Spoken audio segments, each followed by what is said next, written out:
have a conversation, say what you think about all that stuff? Well, all right. Here's my question: do people want real talk, or do people want to hear stuff? Listen, I just got finished talking about a female, like a vibrator that's a Bluetooth. Yeah, I think we can handle some real talk now. Talk here. By the way, I can't say anything. Okay. All right. Number one real talk point about tournaments. This is not a job. It can become a job. It might be a job at some point in the future. Right now, this is not a job. People should not be treating competitions as guaranteed employment at the moment. That's point number one. Yeah. Now, I understand people want it to be, and I think that's a good goal to have. Yeah, I think people aren't. They just want everything now because they've seen what it can be. Right. But we're not there yet. This is a competition in its first year. Right? It's cool that they're doing this, but it's going to take time to mature. Number two. No real professional player in esports. Our team depends on prize winnings for their living. They just don't. All of those guys do business work. Yeah. To find companies and things like that to pay their rent so that they can play games and compete. What do you think about people avoiding real life and chasing down this dream? Because a lot of people are doing it. I mean, yeah, I think that's foolish right now. For sure. What? Nothing. No, say it. I can't. Yeah, Recon, you got on my ass about not inviting you you gotta to this talk, call. man. Yep. You got on my ass about not inviting you to this call. I invited you to this call. I know you joined when we were talking about hookers playing Mortal Kombat, but now it's a little bit different. I can't. You gotta say what's on your mind, man. Don't get in trouble, but... Yeah, I can't. This is what I'll say. This is what I can say. Is that esports right now, the landscape of esports, is very interesting and exciting. But there's organizations that have come in that are getting VC funded, that are spending way too much money and overinflating market spaces, not just FGC, but a ton of different spaces, and making it almost impossible for the organizations that have been here that don't have VC funding to compete. The scary part about this is that with the overinflation and all this money coming in, there's absolutely no return here right now. Esports as a whole, in general, there is absolutely no way to generate funds that would be, that would culminate to the amount of money that is being put in. So, I mean, like, watch Shark Tank on any Friday night. Yeah. When they're sitting there and they're talking about investing in companies, they're looking at the long game. They're looking at, hey, I'll put $500,000 into your company, but I expect this percentage, and I want to be paid back within this amount of time. What's going to happen in this space, and I'm already seeing it happen, is that these companies are getting all this money, millions of dollars, large upper echelon organizations that are putting millions of dollars into leagues. One of them happened to be, the Overwatch League. $20 million to get a buy-in spot, okay? 12 spots. That's $240 million that esports organizations put in to just get a spot in this league. The first year's prize pool, $3.5 million. So they're getting $240 million to get into the league. They're only putting out $3.5 million in prize pool. That's 44 times less than what they're getting for the buy-in. There's no return there. So these VC hedge funds that are coming in and putting all this money, they're eventually going to ask for their money back, and that time frame is normally 36 to 48 months. We're halfway into that.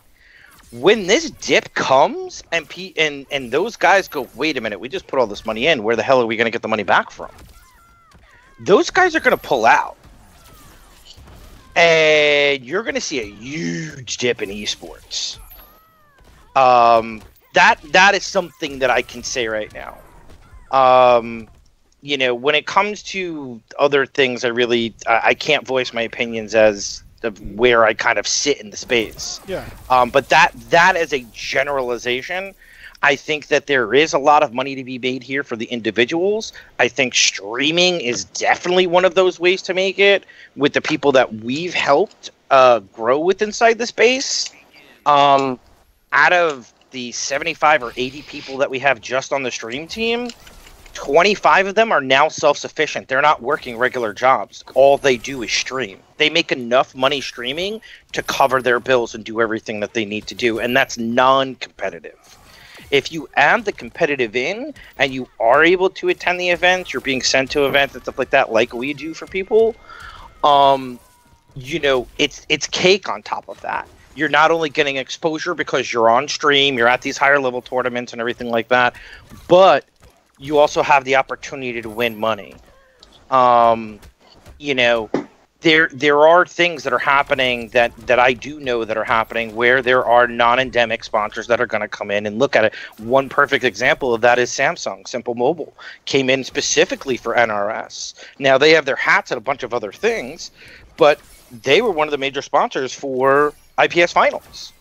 So we have to be very careful on the spaces that we are in. Communities really need to get behind and support you guys playing. And that is something that I see as a huge misconception.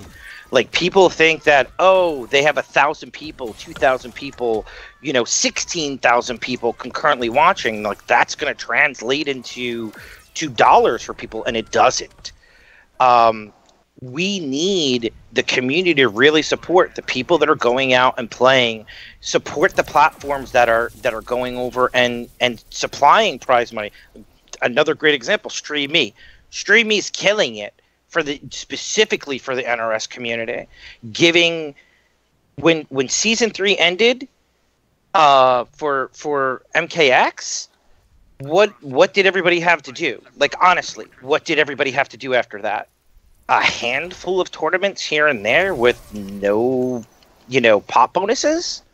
What do you do at that point? So looking at that, like, really getting behind those platforms that are going out of their way to supply prize money and production value to increase the visibility of the communities that we're in, like, you guys really need to support those guys. Yeah, so I can speak to some of this because I've been following it pretty closely. So here's the deal with Overwatch and the franchising system, right? All of these developers are making money. All these developers that have esports leagues are making a bunch of money. And here's how they're doing it. They are selling stuff. They are selling branded jerseys and memorabilia. Do you know who I am? Do you know who I am? Where are you? I'm the owner of Noble. Mm-hmm. So I can cut that statement right in half right now. All right, so let me finish what I'm saying. So the plan is not that 3.5 million versus the investment. The plan is not to make the money back from prize pools. It's not to make it back from winnings. The issue is you have League of Legends, Dota. They've been selling branded merchandise. They've been selling in-game items. In Dota's case, they've been selling a compendium, right? They are making money. Like, for example, the prize pool for the international, $20 million, right? That $20 million is representative of 25% of what they took in for compendium sales for one event. All right, so we're talking $80 to $100 million for one event. Now, the problem has been, until this point, the teams see absolutely none of that. They see $0. Anything that's sold by these leagues, they do not have participation in. And but so in Dota, it's also split between 5 people, isn't it not?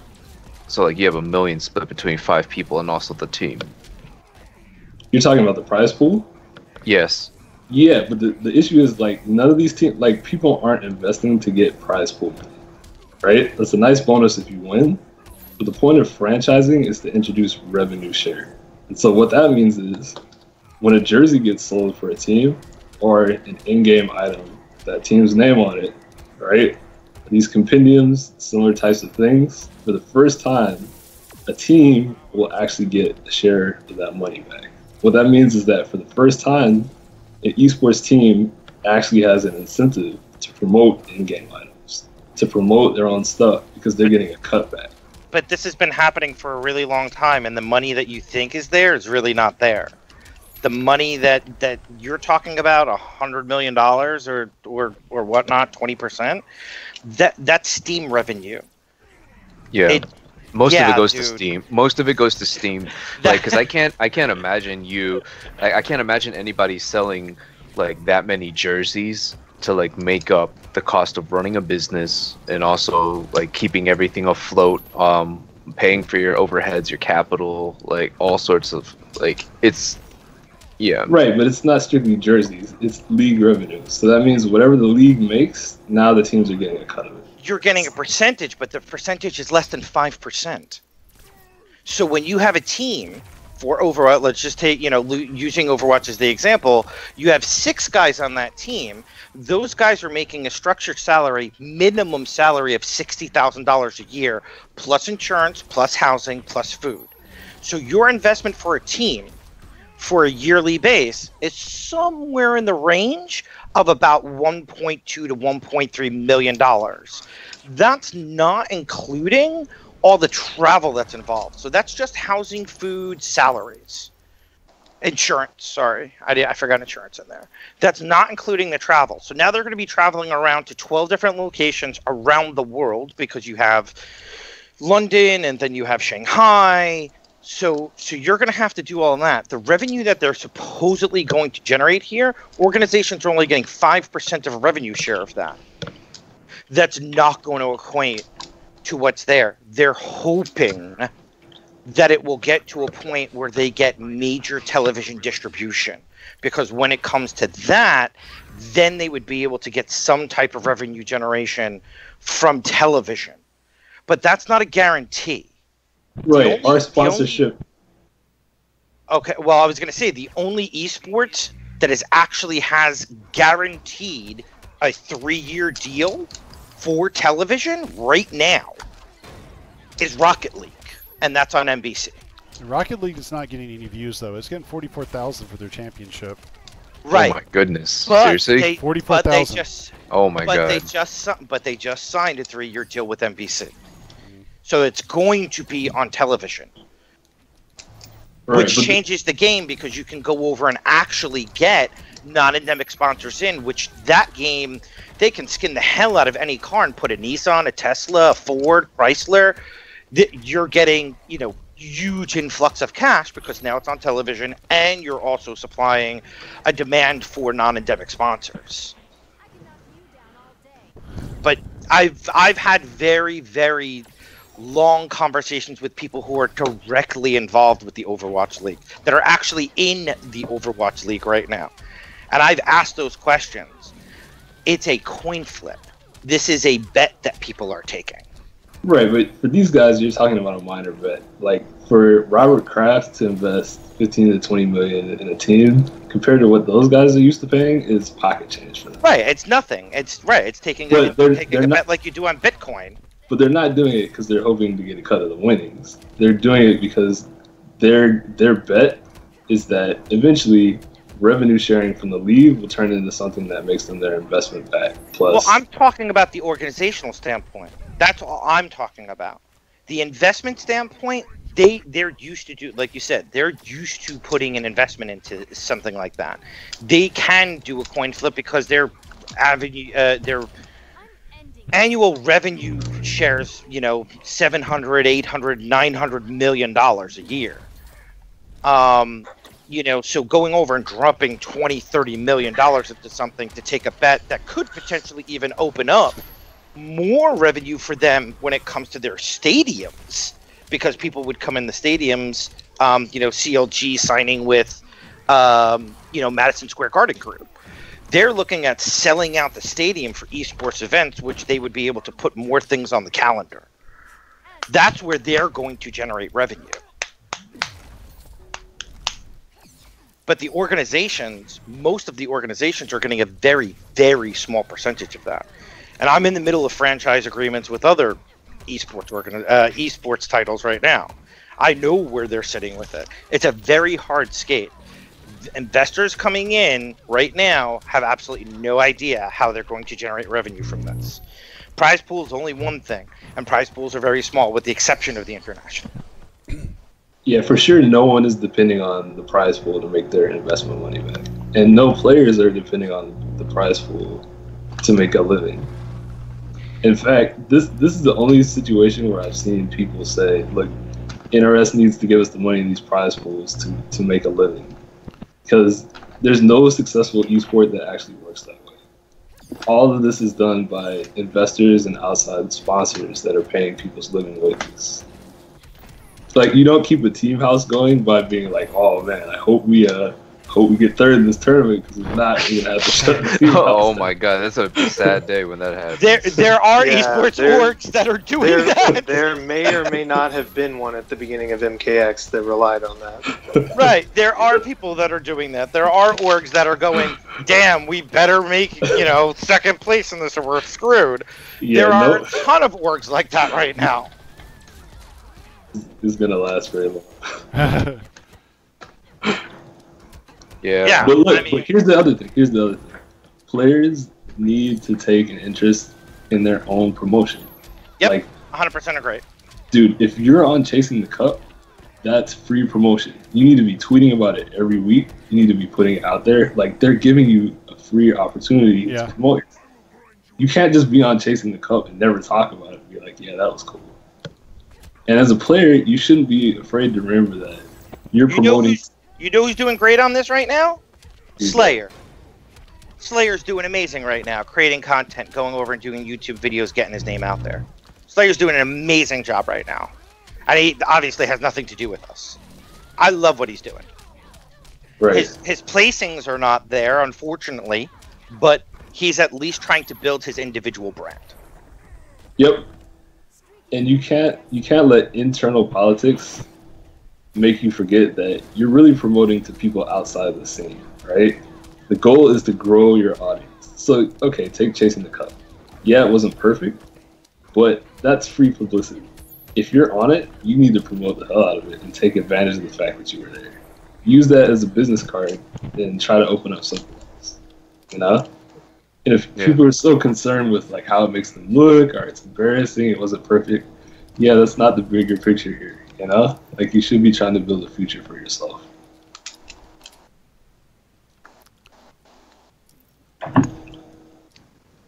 I like this conversation. I honestly feel like a lot of this, like with Injustice and with any of the fighting game stuff, like, the younger kids, they see this stuff and they're like, oh yeah, like, Slayer's story was like really touching, where he cashed his last paycheck and then, he sold his car and stuff. But like, Slayer's like 1 in like a million, if even, like, of that happening. And even then, like, it's really tough to kind of, make it on your own in that regards. So I feel like, I think having a side job doing what like Honeybee's doing is probably the way to go about it. And then, if things really take off, then you can consider like, oh, maybe I do this full time. So Yeah, I think the only winners out of the IPS right now are the Echo Fox guys and Honeybee. Like, Honeybee just killed it on his own. Dragon, I think Dragon's. Oh yeah. Oh, yeah, All Dragon, right. Dragon, yeah. And Samij. Yeah, that's two nobles. Sorry, sorry, I should have said the guys who placed Bastards. consistently at the very top. I literally think it's And about. then the Echo Fox. I think 7 people total made a profit in IPS. Yeah. That sucks. Yeah, it's very top heavy, which it shouldn't be that way at all. The distribution of funds should break down to top 8, and it should be way better structured. Looking at how they have done the breakdown, it does. There are questions. There's a lot of questions, and especially moving. Especially moving some of the prize pools away from the lower guys to increase first place, I think is very detrimental to the scene.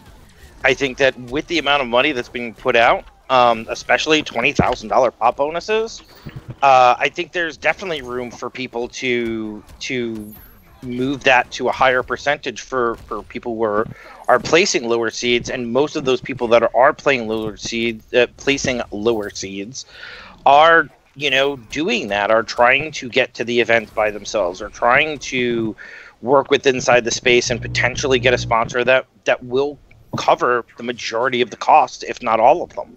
Oh yeah, like my first time attending like a major event was Evo, and like I have a job and everything, and when I saw my credit card bill at the end of the month, I was like, holy shit. Like, right, it's expensive. It's so expensive. And think about doing that like every other month or every month.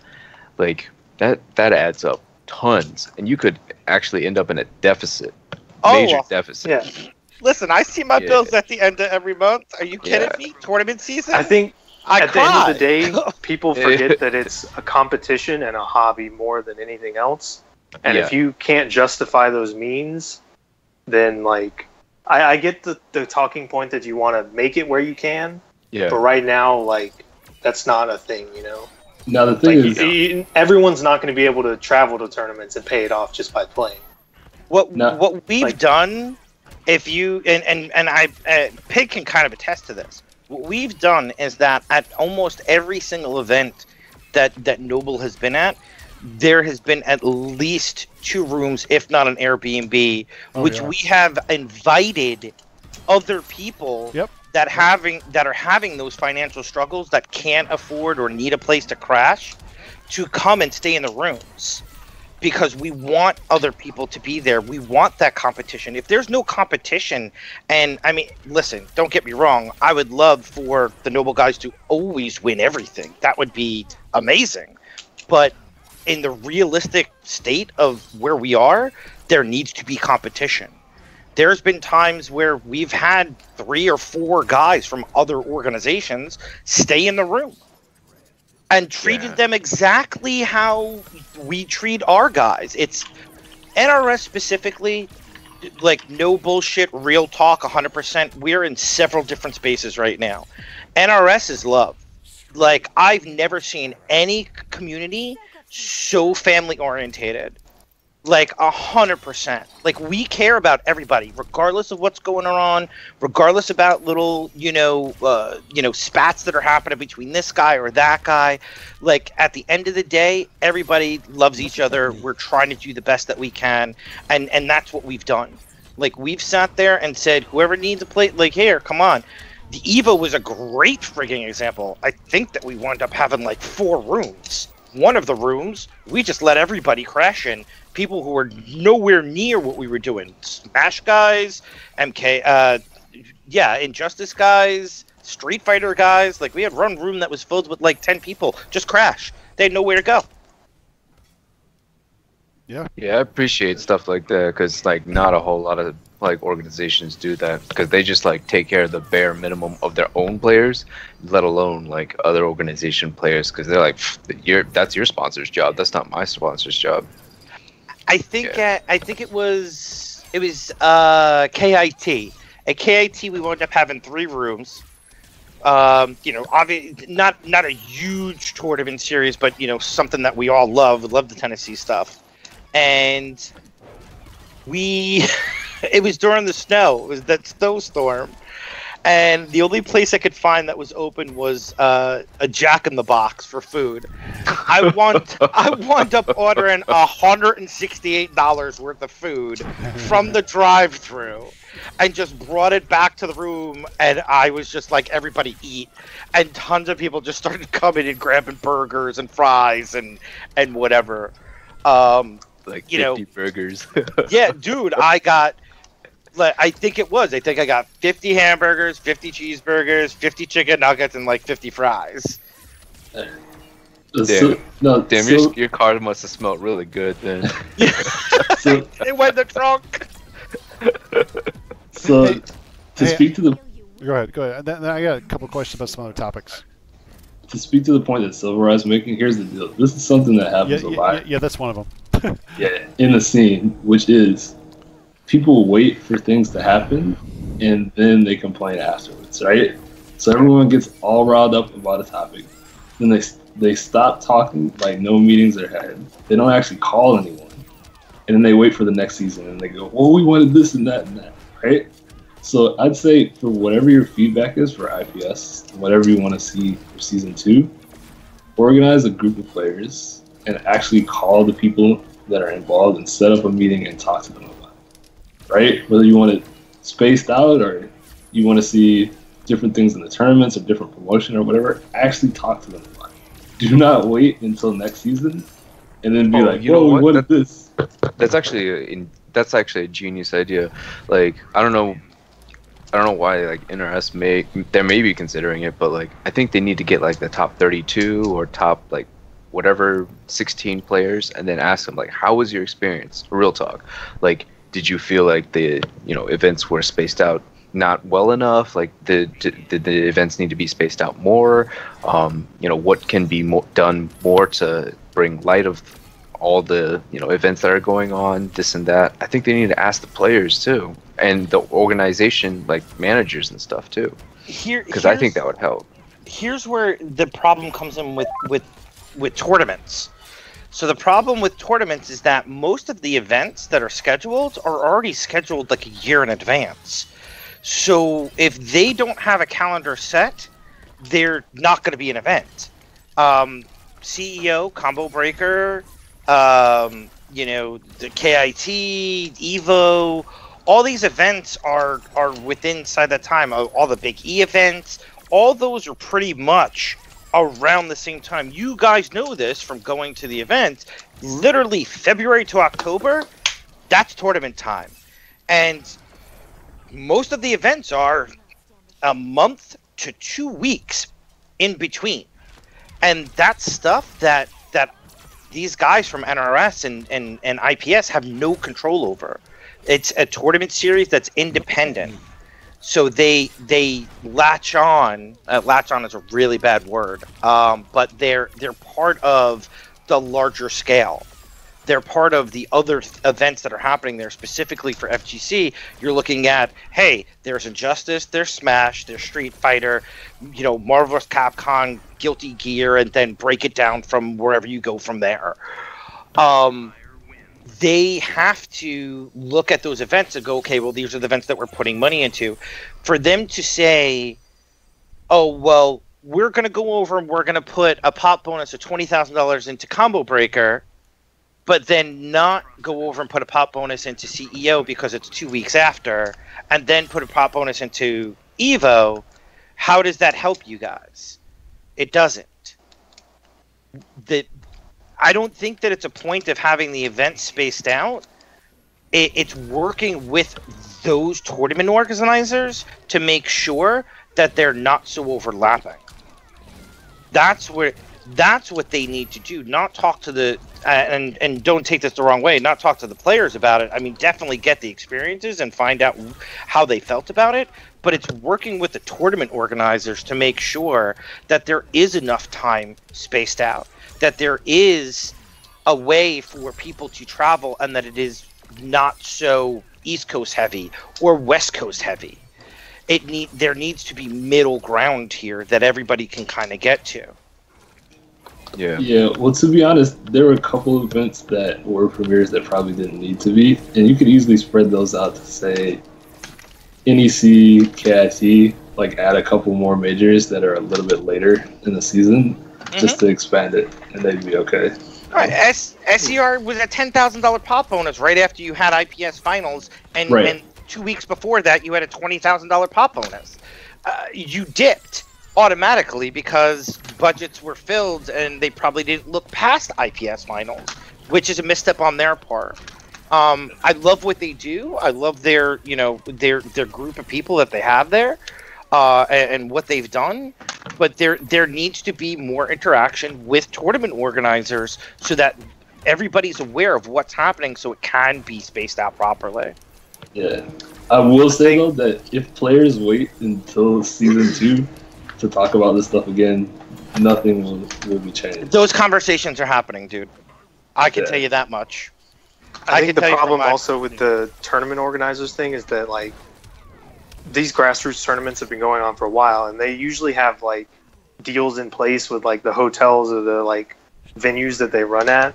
So it's kind of hard for them to be told, you should space your event out differently, because they're not only like having to deal with stuff like that, but they're also running like different games and different tournament series themselves. So like it's not just through our own scope, Right. Like there's a lot of different stuff that goes into it. Yeah, if you look at the events, a great example, and I love them. Don't get there's nothing derogatory here at all. But look at the Big E events. Okay, 3 Big E events happen a year. He makes those deals with the venues and the spaces that are there. Look at how many people I got to come. This is how many rooms that we book. That's how he goes over and gets the spaces, because they're not just going to randomly give him a space that fits 5,000 people or whatnot. And he has to come to it and say, this is what I'm going to bring to the table. That stuff is not stuff that they're going to do in 2 weeks. It's stuff that they do on a yearly basis. And, unfortunately, sometimes it's not the best for the community, but they do the best that they can. And I appreciate that they do. And this was a thing, like, it was brought up in another chat or something like this, but I feel like, as bad as it sounds, like, we're not truly going to be able to really evolve in terms of like events until grassroots aren't a thing anymore. You have to have a standardized like league tournament thing that goes on, because it's too hard to juggle all of this with all the other stuff that's happening. Yeah, it's not just FGC. I mean, you have stuff like DreamHack. DreamHack that has multitude of games that are going on that have, now it's not just overseas. Now they've included North America, where, you have DreamHack Denver, you have DreamHack San Antonio, which was the first one, DreamHack Atlanta. They're doing multiple titles that are going on at the same time, and then including these other, FGC events into it. And I feel like at those larger events that are happening, like a DreamHack, the spotlight is not on FGC at all. They're really, it's an afterthought, almost. I agree. Yeah. One thing. Go ahead, Crimson. One thing that needs to happen is the FGC needs to grow its own fan base. Yep. This is something that TOs are not used to doing, because most of the marketing for events is all inward focused. Yeah, they more care about how many people come in the door, And mainly people that already know, right? They market these events to people that already know about the FGC. Homely says DreamHack Atlanta was 1 billion times better than Final Round. Yeah, and that's what I'm saying. Like a more standardized tournament series, or something run by like a DreamHack, MLG, like ESL stuff, like, is definitely better than a like grassroots thing. As much as I love grassroots tournaments, they're fun. Yeah, guys, I want you to finish your conversation, please. But I'm going to step away just for a second after this match. I want you guys to talk about, what do you think about the lack of marketing and advertisement for esports from NRS and WB and Injustice Profiles and ESPN2 and all the E-League and all that other stuff. But go ahead and finish this first, but I want to hear your thoughts on that stuff. Yeah, I mean, we'll probably run right into it. Yeah. I don't think it's just the tournament organizers. I think that it's also the community, man. You, as community members, you guys want these tournaments to happen. Why? Not only is it an escape from the everyday, but you get to see your friends, you get to compete, you get to do the things that you love. When you have tournaments that are happening, whether they be online or offline, you need to support them. If you're not supporting them and tweeting them out and using your social media to go, hey, this is going on, it's not going to get the visibility that it needs to continue to grow. I mean, I see it happen with a ton of things. Now, is there great viewership on Twitch for some of the larger ones here, like, Combo Breaker, CEO, stuff like that? Yeah, 100%. Because there's a multitude of things happening. Some publishers do get behind it. The TOs are working to market it. But then there's others that don't. NRS, I think NRS can do a better job, and I think that they are aware of it. I think that they need. I think that they're going to look at what has happened and really kind of pull things together to get the exposure. They have one of the best IP licenses that are out there. There's literally movies out and coming out about the characters that are in this game that just was released. You piggyback off of that. I mean, it's pretty simple to me, at least. So hopefully they kind of do take they take the suggestions that I know a lot of the tournament organizers are trying to hit with them right now. That's just my thoughts. I mean, I think that we're not at that point yet. The community truly needs to come together and go, we're going to support this no matter what. Well, I do think though that people need to get used to creating content on their own as a start. The reason why is that a lot of big corporations, they're not necessarily leaders, they're followers. So if they see that people are generating interest in something, then they might get on board. But if you can't make an effort to promote your own community, it takes them a lot longer to get on board. So I mean, that's just music social business. media. Yeah, that's Right. just social media, man. If everybody who is part of the NRS community right now got on social media and said, "Hey, this tournament is coming up next. Come see me, my friends, this community." If they just did social media by themselves, you would see an increase in visibility. Yeah, but our top players are mutes. Our top players are silent. Our top players aren't the top players from K9 Justice. They're not very vocal. They're not leaders in that department, and the community is suffering because of it. Look at Smash Brothers, for example, right? Their competitive scene was all but dead for a period of time, right? And they got some guys together and said, "What are we gonna do about it?" Right? They came up with Melee It On Me. They ended up making the Smash Brothers documentary and stuff like that, and they started to regrow their scene organically. And only after they did that did Nintendo finally come back years later and get on board and start supporting Smash. Granted, it's Smash 4, but I highly doubt, like, if they hadn't done that, there's no way. Melee had a huge following. Like, Melee had a huge following. Yeah, Melee was They the still winner, do. bro. They still do. So the point is, like, when the things that you want to happen aren't happening, you got to kickstart that stuff yourself. And then you can go to a company and say, "Look, this is what we're doing. Can you guys get on board with us?" And they're more likely to do it. But if you just wait... But companies will only get on board when you show them numbers. Because, like, no company is going to just, like... Not in the FGC, man. It's all metrics, dude. It's all metrics. I deal with it every day. Yeah. It's all metrics. Because no company is going to be like, "Oh, yeah, we're going to get on board with this." It's going to be like, "Show me the numbers.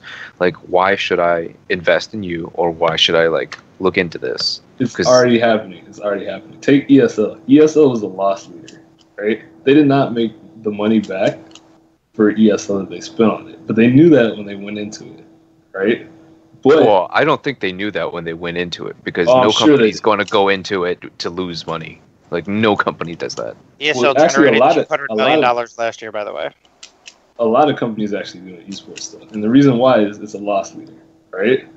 They know that they're doing it to promote their brand, right? They know they're not going to make the money back, right? Capcom is not going to make the money back from the Pro Tour directly that they spent on the Pro Tour, but they're doing it to promote their scene and their game.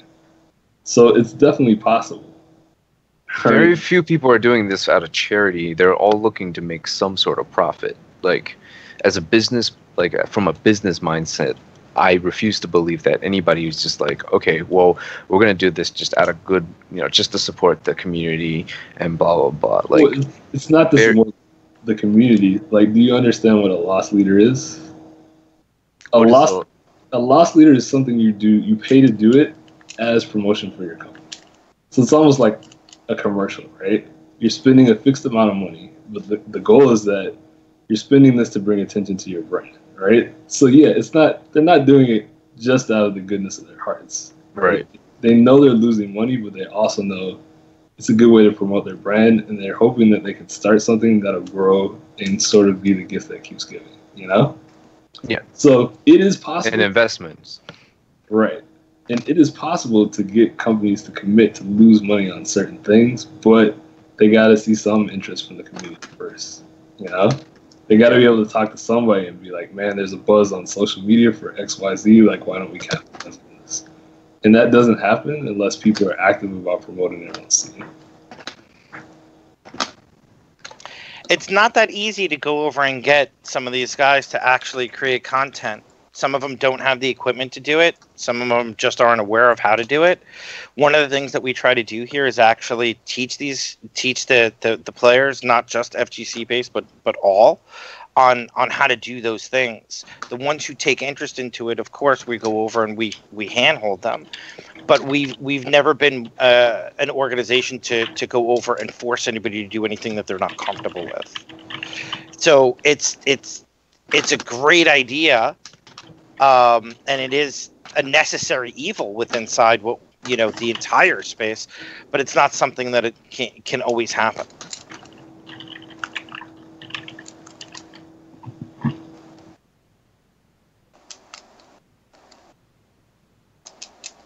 Yes, we know, Rai, you are very vocal on your Twitter.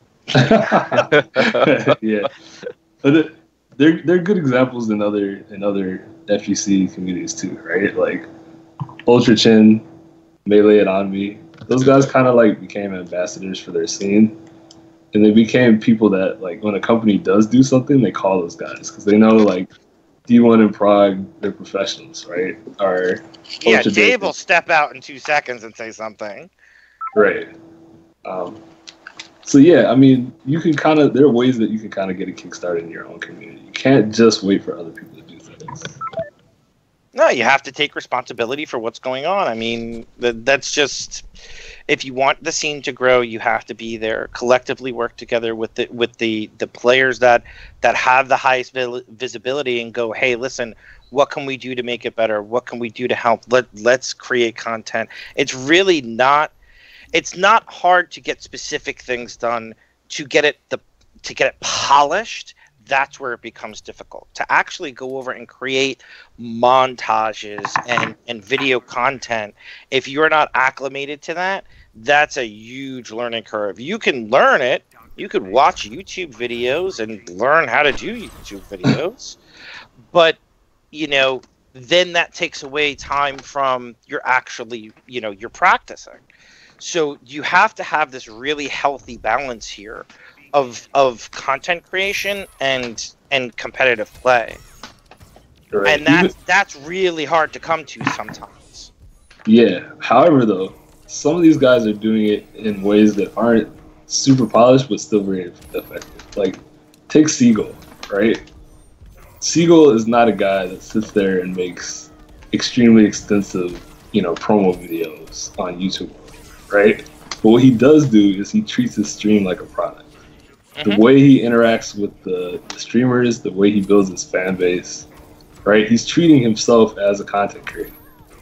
I mean, even to have a player say, as a small start, for example, like, say Forever King. What if Forever King was like, all right, look, every Tuesday for half an hour at 8 p.m., I'm going to be here answering questions. If you have any fighting game questions, you want to get better at fighting games, and come every Tuesday, I'm going to be here. Let's do this, So it's like there's small ways that people can start to do it, even if you don't have, like, super amazing editing skills and things like that, I 100% agree with you. Yeah. It's that struggle of trying to get people to actually do that. Right. Yeah. Again, it's that healthy balance, is that it's something that they're just not used to. And when you do suggest it to them, it's like, well, what am I doing that for? You have to go through the entire education process. And that's what I think is truly lacking in this space. Education to the outside public about what you guys are doing. My mother, who is 65, 66 years old, saw that there was something going on with Injustice on ESPN. And she said, really? Oh, look. Yeah. No, well, it was because of my stepfather. He watches ESPN every single day. And she said, oh, wait a minute. I saw your brand on television. That was awesome. That's great. That's cool. She had no idea what was going on, but she saw that it was Superman. She saw Catwoman. She identified with the characters because there's a longevity in the characters. There's already an install base. She knew that. She didn't know about the mix-up. She didn't know about who was fighting. She didn't know any of that stuff. But she identified with the brand, and I think that if we take that one thing from Injustice right now, and use the identifiers that are available. Again, all these movies are coming out. Justice League is like, what, a month away? Or not even. Use that as a catalyst to show people what is going on in the space. I think it would bring in a completely separate market space to go, oh shit, you could actually play the characters from the movie? I think that's what's missing. There's no correlation between the two. Yeah, I think one of the hardest things about this is being a console game, because console games haven't evolved in this direction yet of sort of blending all worlds together. The PC games, because most of them have launchers, the game launcher has been a place for them to advertise events, right? Mm-hmm. So for like CS:GO, for League, there's something going on, right? Like they can show it in the launcher. So I'm curious to see who takes the first step in that direction on consoles.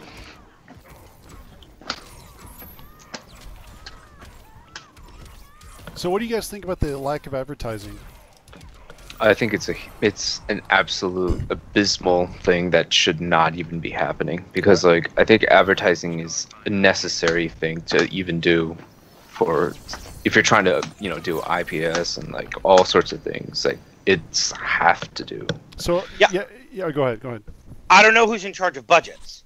So when the budget came out, I hope that it wasn't, well, we have this amount of money, so we're going to pour this all into prize pool and hope that it works.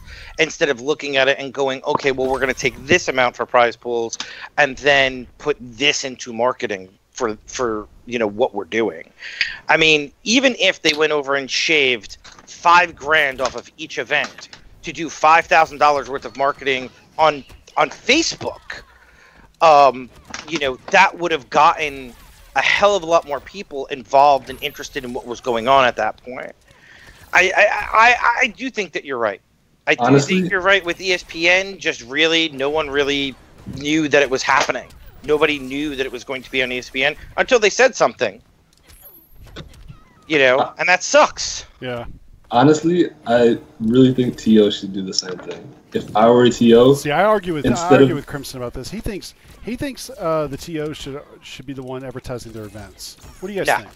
Absolutely. No, man. Well, dude, tell that to Capcom. When people cut on Street Fighter V last weekend, all the 1 million people that bought the game, they got alert. Guess what? SCR is happening right now. For more information, go to this website to watch. I 100% agree with that, Peg. Yeah, you have a public. There's your advertisement right there. You've already fucking paid for it. It's free advertisement. You have a publisher that has been generating funds and making games for X amount of years. They should be way involved what's going on with their competitive scenes and marketing for them. Digital copies, once you did that, hey, if you watch SCR, you're going to get, this skin, and you increase viewership. All right, but here's the problem. This is the issue, and this is what makes the FGC different. In the FGC, people want to be grassroots, right? The tournament organizers want to have control over their own events, and players want to go to events that are controlled by TOs, not by companies. This is a huge difference from these other situations, right? Like, no one is running the Overwatch League for Blizzard, right? No one is running the LCS. Yeah, but going over a publisher advertising for a competitive scene for the game that they just sold X number of copies for, they should be totally involved. Yeah, I'm not saying they shouldn't plug it, but what I'm saying is, since we have a grassroots model, the TOs also share responsibility to want their own events because they want that control. And absolutely, if I'm a TO, instead of buying a $20,000 stage setup, I will buy an $18,000 stage setup and put $2,000 into marketing for myself at least on Facebook. Hey, why not? Voorhees just posted the best thing ever. Did you guys watch Wonder Woman in the movie theater? Yeah. Okay. Did you see a preview for Injustice 2 Esports? No. Yeah. You would think the best, hottest movie in the summer would fucking think about that because it shares the same product name. But yes, I do kind of agree with that. But also, the bottom line of those people are going over and, what was that fit with inside that budget? But it's also like Sucks. they don't control the tournament. Like, this is what you guys have to understand. Some corporate guy in a suit is sitting there and realizes, look, if we tell people to come to these tournaments, they go to Joe Blow's tournament, and the monitors or whatever, the bracket runners are not professional, right? Whatever experience it's had, people are going to blame us for it, regardless of if we run the tournament or not. They know this, right? And they're using that to justify a limited amount of support. So yeah, like, TOs are gonna have to get their act together if they want that. The other room is not gonna advertise for people to go to the tournament and have them show up, and people don't know when their pools are. Things are 4 hours late, and the bracket runners aren't being paid, so they don't know what they're doing. Hold that thought, because we're gonna get on that soon. Yeah, I have nothing to say on that at all. Oh really? Wait, really? Yeah, I don't know. Dude, I heard SCR was a shit show. Which sucks because SCR used to be the best, most well-run, organized tournaments that I went to back in the day. They're, I don't know how to say this name, Maracross? Marcos? Yeah, it's not as expensive as you think it is. And the money that's generated from it, me and Maze did some calculations. We definitely went into the wrong business. There's a, let's just say there's a surplus. A big surplus. Oh my god. But marketing is definitely something that needs to happen. Looking at different things that are available. Like Brant made a good point last week or the week before, which is a lot of the big games, they do the marketing within the game. So then this way, as soon as people open it up, there's like the storefront where it's like, hey, buy new shaders or whatever. Hey, there's a tournament coming up. You buy your e-tickets now, or tune in on this channel, blah blah blah. Like, there's no reason not to put it in the game unless, one, your game was so rushed that you didn't have time, or two, you're afraid, that the tournament's going to be ran poorly and it's going to look bad upon your own company. Like, right. And even if it is ran poorly, it's so easy just to hire a couple of people to help the TOs out. Like a quality control person. Yeah, that's what I'm thinking. There needs to be a centralized system of how tournament brackets are run. There needs to be an unbiased system. Number one, for bracket systems, it needs to go straight from mathematics. Right. There's no favoritism. There's no nothing. It needs to go straight from the stats. That's number one. And also no on-site registration. Like, all registration needs to be cut 3 weeks before the EA event. does it. EA does it for Madden. Yeah. They put a cap. This is how many people can enter. If that cap gets met, and you could be the number one guy in that space, you could say problem. You could be problem. If he did not register when that cap got met, you're not going to that tournament. Exactly. Absolutely. And I agree with that as well. What there needs to be. This is an idea for you, Pig. There needs to be a system put in place for tournament brackets and the runners. There needs to be one thing, whether it's tablet based, whether I don't know, where it's automatically updated so that people outside can see what's going on, because that's a struggle for me. If I attend most events, if I'm not there, Maze is there, people know that. One of us are always at the event, if not both. If I'm at home and I'm looking at a bracket, it's normally not updated. And I know that 2 hours have passed and it's still not updated. There's no system put in place for that right now. There's no one set of things that people are using. There's multiple people that are doing it, and it all is volunteer based. And I love those guys for doing it. I really appreciate it. They're like the unsung heroes of our community. All those people that volunteer their time. Yeah. You know, that's another thing. You know, that one thing is a real problem for me. The marketing aspect in this. Here's a thought. If we could go over and talk to the publishers and say, hey, listen, we know that these are the events. We all know that these events are happening. We all know that the major events are happening. CEO, Combo Breaker, Evo, you know, these events are happening all the time. Every year. They've had them for multiple years. They're not going away. They're really not changing venue spaces or anything like that. They're always happening. Why could they not include that into the marketing, knowing it's going to happen, especially that they're going over and securing those venues a year ahead of time? It's not like it's happening 2 weeks before it happens. It's happening a year ahead of time. They totally could get involved in this. And a simple tweet or a push on social media, when you have, 500,000 followers, 3 million followers, that push will definitely, even though it's still inside the community, it still holds a lot of weight, and they don't do it. They don't get involved like that. Twitch Esports is now getting involved, and I don't know if you guys have seen, they're putting out schedules every single week of what's happening in esports. So you could go on Twitch Esports on Twitter, and they will have a schedule of where you can watch them and what's happening every week. That needs to be widely known to everybody. Everybody needs to see that right now.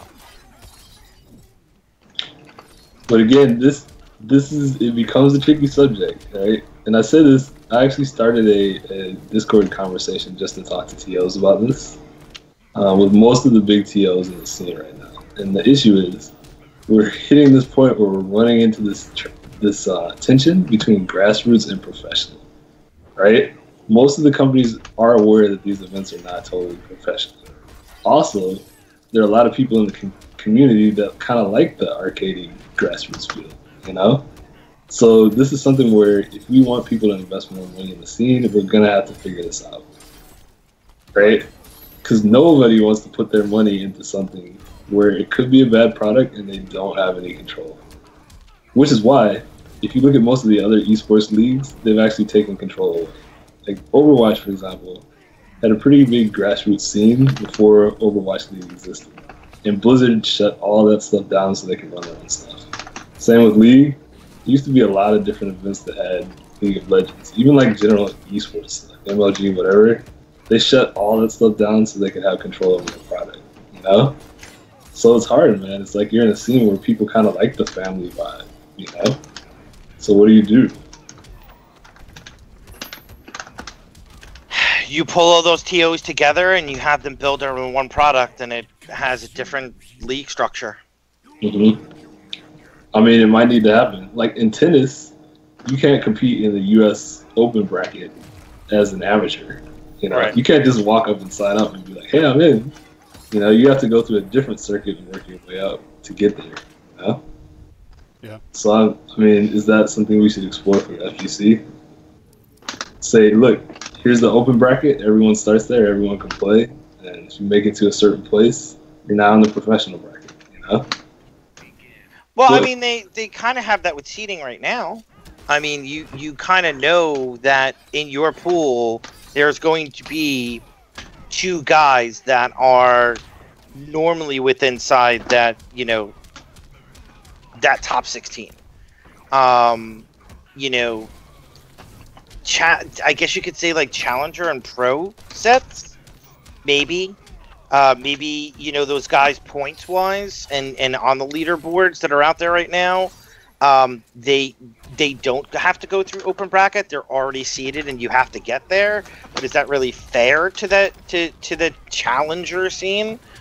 There's a lot there, man. There's a lot there that there's a lot of restructure that would have to happen overall, not just NRS, just in FGC in general, to actually get to that point. And I don't think anybody is going to have that conversation. It's hard, man. It's really tough. Yeah, none of them are going to get together and be like, yeah, we need to, centralize. Like, it's not going to... They're making individual money off of these events that they're holding. Well, the thing about that also is that, because we had that conversation too, most of the TOs say that they're actually not making a lot of money. Such a lie. You think it's a lie? I know it's a lie. I mean, it'd be good to get people together on the stream and talk about this, but the reason that they're saying they're not is because they're spending so much to do these extra things. Like 24-hour venues, crazy stage and lighting setups, like things that are cool but are also pretty big money suckers.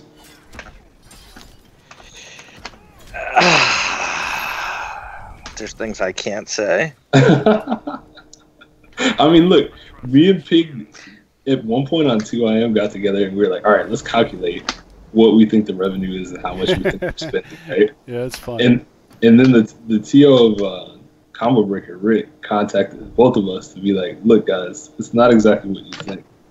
And went through a Skype call with us and broke down, like, all the costs, He was like, look, I know you guys think we're making money hand over fist, but that's not actually the case. Right. Almost like you said for a team, right? Like, everyone thinks, oh, well, you just pay your players to go to tournaments and stuff like that. It's like, well, yeah, but, some of these teams have office expenses, administrative costs, Yeah, they have a house, but they're also paying for cleaning for the house and food and all these other additional things that you don't really think about, but they add up.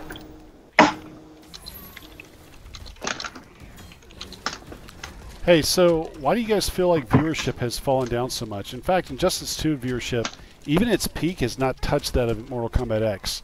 What's up with that? Because a lot of players are actually really worried about it. I think the space is oversaturated with FGC titles. You think it's because too many fighting games are out? There's too many things to watch. If during the time of MKX, when it had its highest viewership here, how many titles were really out there and prevalent? Yeah, there weren't that a many. handful. Street Fighter, Mortal Kombat. I mean, most people never even, and no disrespect, but most people never even heard of Guilty Gear. Skullgirls? Like, what the hell is Like, the outside of FGC community never heard of Skullgirls.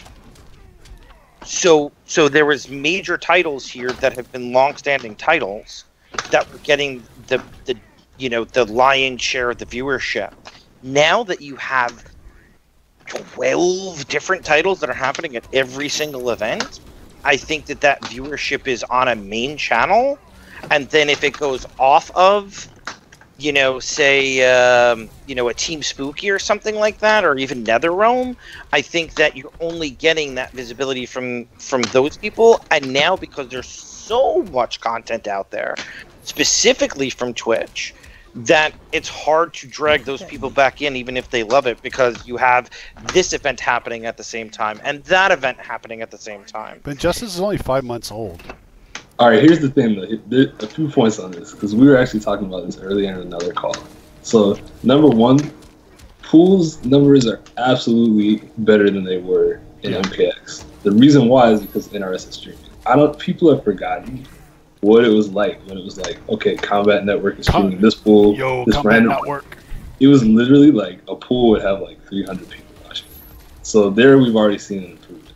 Now, as far as final streams, yeah, people have to remember, like, when this was on Spooky and stuff, a lot of those people weren't there just for that game. They were just there to watch the stream. They were watching Spooky, right? So I think we kind of got lulled into a false sense of like, oh man, this is tight. We got 12,000 viewers, like, we're doing it big. No, that wasn't just us. People were there, they were watching Tekken, Street Fighter, and everything like that, and they just happened to hang out for MK. So that's cool, but at some point, we need to start to build our own brand, which NRS is doing, and I think that's good.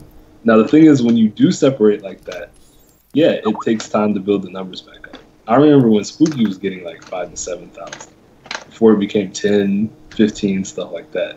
The thing is, the way you help that is by doing what he was talking about and promoting the hell out of the stream. You want to see those numbers go up? Anytime that stream goes on, you should be tweeting it out. Dude, imagine if every time the stream went on, you got an in-game notification. I bet the numbers would be through the roof. NRS can do it. They have. I know. Yeah. They have a launcher here. It can be a pop-up. And here's another thing that they're not doing, which is something that I actually mentioned to Tyler and those guys over there, is that if you take a simple model, like it's great that they're doing esports shaders in there, okay? No one knows where that stuff is going, but I'm not even going to get into that right now. If they take a model from a game like Halo 5, okay, completely away from what we're doing here. Halo 5 came out, right? They went and they said, we're going to do $1 million world championships. On top of that, here's this thing that you can buy.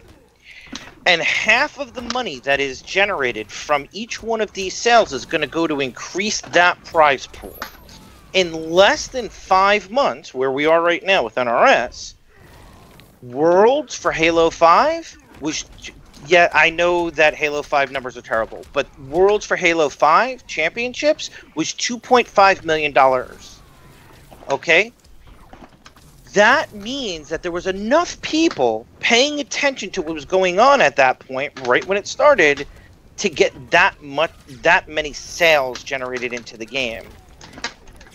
If they would have taken just $30,000 of that and cut it away from Halo 5 and put it into the marketing aspect, I think that they would be way, way higher in visibility than they are today, where I feel like they're tanking hard. I do agree with everybody that's popping that in the chat right now. They are tanking hard in visibility.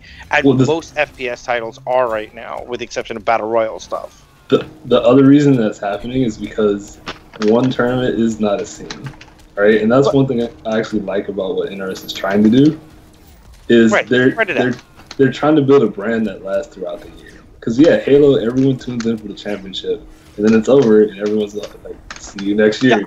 I was giving the example of how they generated funds that would increase what was going on and could have gave more visibility.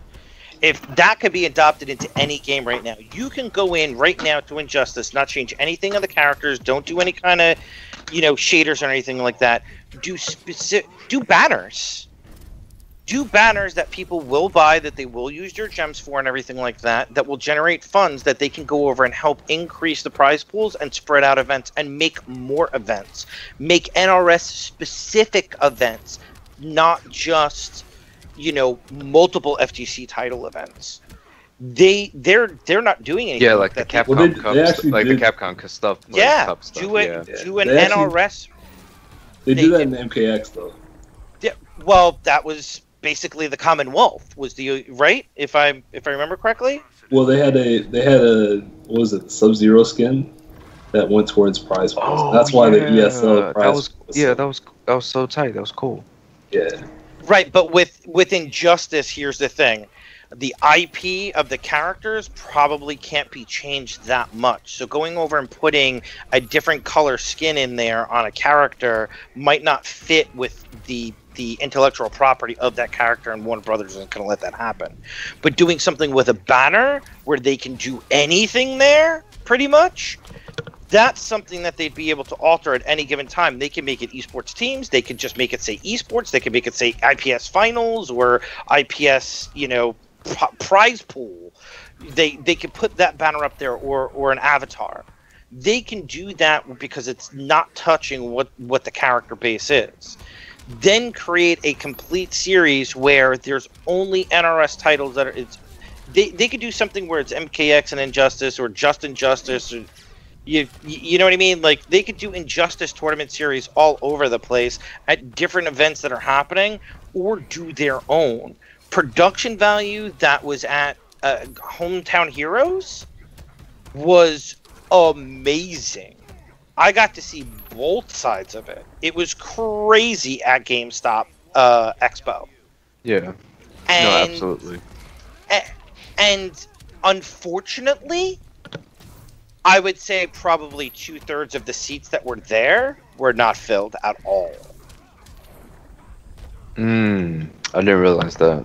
Yeah, it looked like it was, and it wasn't. And it was like, wow.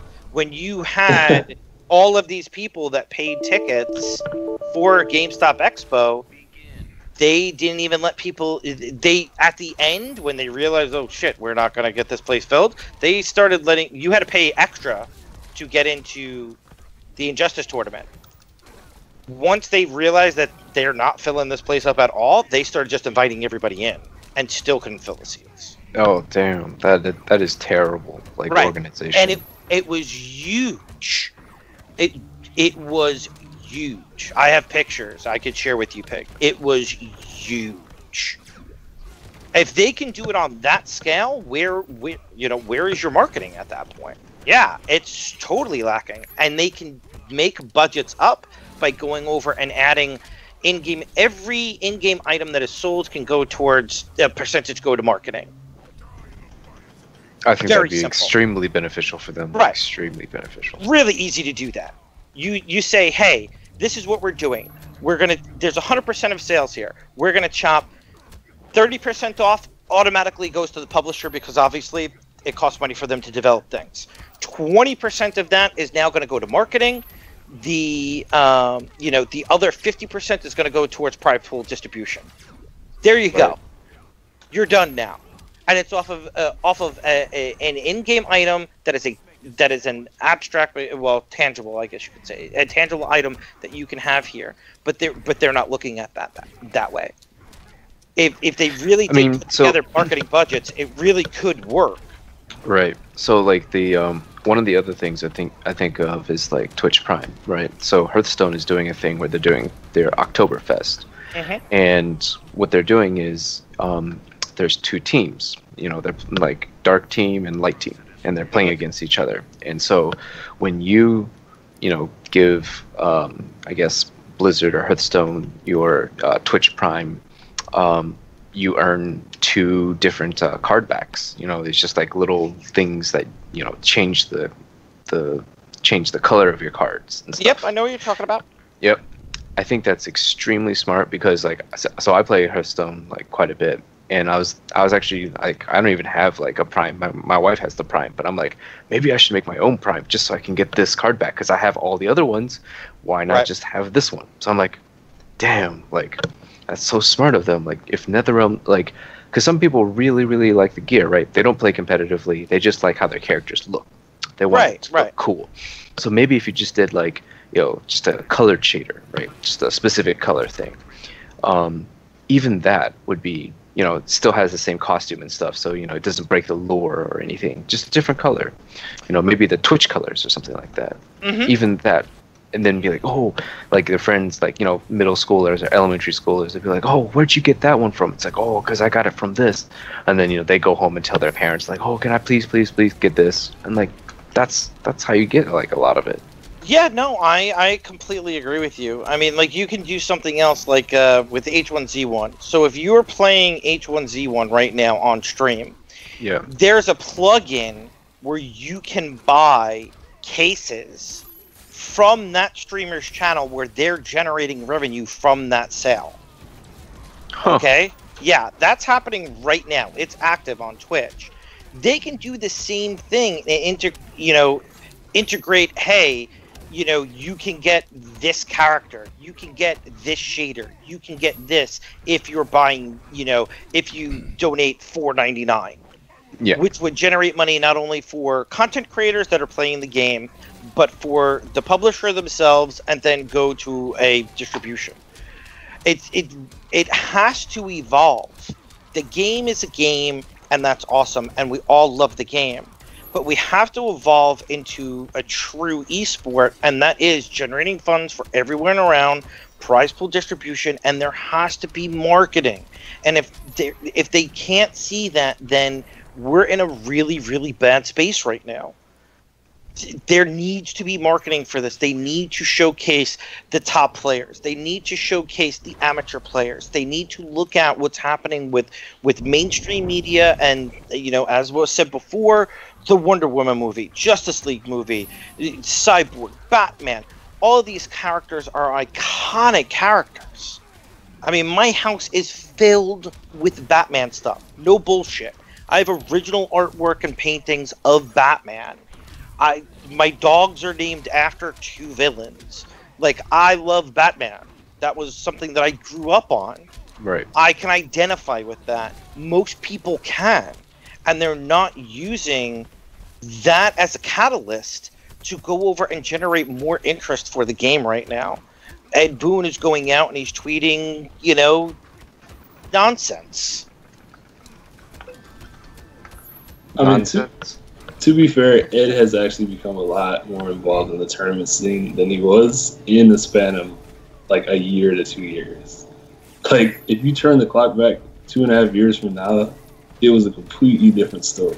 And even NRS as a whole, right? We got to remember, this is new to them, right? This is literally their first year running their own league, So, I mean, I think it's a good step forward, but there's still a lot to progress. I think it absolutely is a good step forward.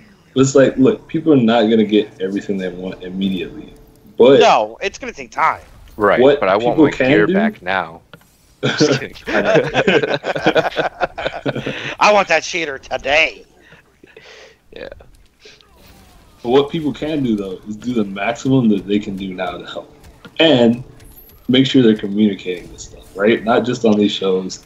100%, dude. Communication is fucking key here. If we're going to sit down and really... Okay, so now I'll take from the organizational standpoint. If I'm going to sit down and I'm going to invest as much money as I have invested over the last 6 months into the game, we need to really, really look at this and go, where did that investment go? It went to the players to go over and get higher rankings so that they can go to IPS finals, potentially go to E-League. It gives us visibility. Yeah, 100%, that's awesome.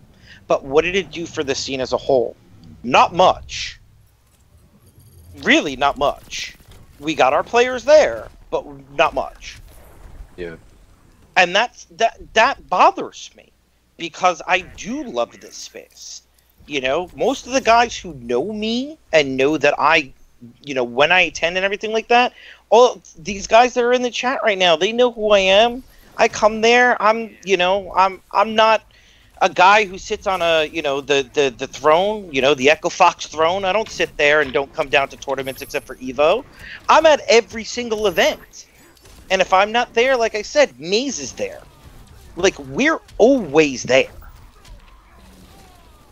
So, like, communication is super key to what we're doing because I have to build budgets. I look at it and go, okay, well, we're going to send all these guys here, there, making sure that they're always there. They're able to follow their dreams and do what they want to do while we're working on a synergistic relationship so that we get visibility on what's going on with our organization.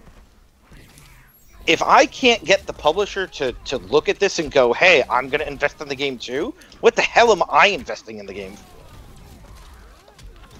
But guaranteed, if we have this discussion here and then no one walks out of here and actually talks to the developer about this, then it's for nothing. Right? And it can't just be one person. It can't be like one dude like, yo, I will go to Chicago and I'm gonna call Ed Boon. You know what I mean? Like, this is what I can softly say is that I've had some conversations with upper people with inside NRS, and there's going to be conversations held, and hopefully I've kind of been told that I'm going to have a seat at that table. So that's pretty amazing. And one more point along those lines too. And I'm not going to name specific names here, but I just want to say to anyone who's a player. Why do you sound like Macho Man? Blow him up, yeah. Blow him up on Crimson. To anyone who's a player or is thinking about wanting to commentate, or maybe do some of these promotional videos and instruction videos and stuff like KP and Michelangelo are doing. And Raptor. The stuff you say on Twitter and in public in general is being noticed. Yo, pig got blown up. So players, I love that you're saying this right now. Players need to start thinking of themselves as business entities. Yo, and think, pig not a business. If I was a business and I wanted to deal with NetherRealm or whatever, would it be smart for me to say this? Even though I'm mad, even though I'm frustrated. Think about how you express your emotions on Twitter. Yo, because blown up. Companies are noticing this, and they are tired of players saying, you know what, I can say whatever I want, but you should use me for your videos. You know? No, yeah, because I 100% agree with this. Like legit, dude. Like, yeah, real talk. I 100% agree with this. We've had teams in other games, and I'm not blowing nobody up right now, but we've gone to events where we're, you know, internally, woo, that was a complete shit show. On Twitter, that was the most amazing tournament that we've ever. Thank you so much for letting us be a part of the great community that you guys have built. It has to be that way, because if we're not going over and showing the publishers, they got feelings too, man, and they will, you know, they control what's going on with us. Yep. So, again, it's all a synergistic relationship. We need to work with the TOs to make sure that we're getting our voices heard. Maybe we do put together a committee of you know, the TOs and, you know, organizations and you know, I think it's way too early for players to get involved like that, because they're still not acclimated to the business end.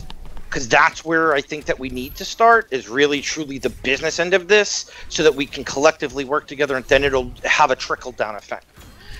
Look at marketing out for the space, really working together with all of these guys to get the product out there, which is ultimately going to be most beneficial for the community.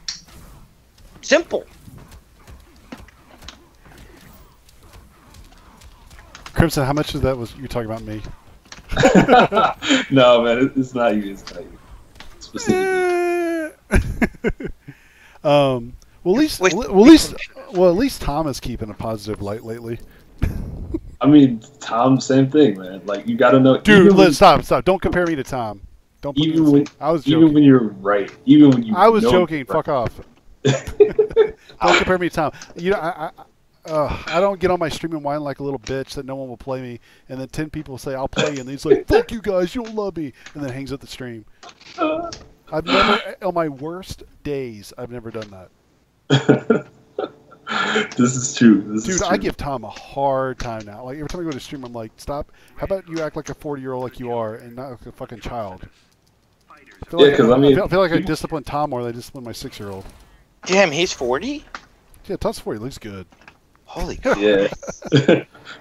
Tom's been 40 for like the last 10 years. Yeah, Tom. Yeah, but apparently I'm 40 now. I'm only 35. He's like a big man, baby. Yeah. In the FGC, you're either I literally told people in this chat, I was like, I went to my neighbor's 40-year-old birthday party. He turned 40. I'm not going to drop his name, but I mean, and I just for a second had this like surreal moment where I was like, that's Tom. But like that's how old Tom is. But like, Tom does not. I mean, this guy. I was imagining him by the grill, like ranting like Tom. And I was like, this guy would never do that. Like, did you drink wine and eat cheese? No. Stand around the fondue dish? No, I actually had ribs. But I think this was. I think this was very insightful. I think that a lot of people got to see maybe a different side, and hopefully we can continue to have conversations like this. I'd love to get Maze into one of these, as he is a TO, you know, and hopefully we can have those conversations, you know, with Warner Brothers, with NRS, you know, and potentially bring, you know, I know Hadu and a bunch of these guys, Bailey and stuff like that. I mean, I talk to them every time that I go to the tournaments, and, you know, they're running around like crazy to make sure everything gets done. But there is a lot of downtime where I think that we can kind of get stuff together and go, what can we do to make things better for you guys? And these are the things that we're looking for that would make things better for us. Communication is super important here, and I think it's one of the things that is the major part that's lacking with inside this. Yep. Yeah. I think that's the general consensus that we all agree on. Yeah. Money's a completely different option, completely different thing here. Same thing with players in tournaments and stuff like that. If you go to a tournament and there's something that could be better, don't just like complain about it and blow the tournament up on Twitter. Like, talk to these guys, you know? Yeah. All Mandy, like Haju, Bailey, all these guys are approachable, but you'd be shocked how many players do not talk to them. Yeah, Oh. yeah, exactly. Yeah, no, I definitely know.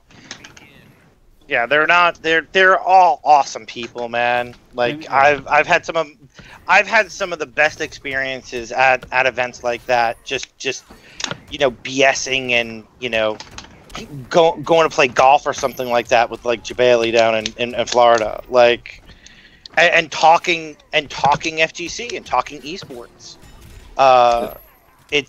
They're even at the events, they're right there. Don't be afraid to talk to sponsors that want to be there. Astro, like CEO Astros was there, Controller Chaos was there, Geico. Like, these people are investing into the space too. Show them that you're interested. Don't just walk by. Like, pay attention to what's happening. This is the lifeblood of what's happening in the scene. If we're not getting sponsors to come in to promote this and pay for a lot of the things that are happening here, they're not going to happen for much longer. Yo, what's going on the stream, man? Sarah is giving Pig the business. It's Joker, bro. Joker broken. What's happening there? Dude, Joker OP. I'm literally up a game. It's literally 1-0. What in the fuck, Crimson? Dude, I'm just seeing Joker going ham. I'm gonna maul Sarah. Poor Sarah. Anybody want to talk about Dragon picking up Dr. Fate on Monday and playing him throughout the entire series? I think that was ballsy. That's big balls. I didn't even know he was doing it. I could just see Dragon. I could just see Dragon idea. picking him up. Dr. Fate. Dude, I all love Dragon. Dr. Fate downplaying ended a week ago. Like, anyone who was about to downplay, like, it was on the tip of their tongue, was just like, nope, not anymore. Yeah, I agree with Lumia. Dragon's never heard of onks. Nope. He's Nope. just like, fireball. I love him. Just footsies, man. He's a footsies Fate. It's like, remember Dark Natus rushed down Freddy Krueger in MK9? So here's something I want to ask you guys. You obviously you guys are right in the middle of this. So E-League's not run by IPS or NRS or nothing. E-League is run by the Gwinnett Brawl local TO in Atlanta, Georgia. We've known about this since like June. Right. Okay. So, having that knowledge, how do you think it's going to play out with the DLC characters? Who do you think is going to be about? They'll do the same rule where it's like 30 days. A month before, yeah. You really think it's going to be that way? Oh, yeah. I think so, yeah. Okay. Because I'm hearing different. Well, I'm hearing Sarah just barely got a win on me. I'm kind of pissed about it. She just bodied you, bro. Yeah, that was. She won by pixel. Sarah. She bodied the hell out. Dude, it's Joker. Yeah, look at the screen now. Sarah is literally Dexter's bitch right now.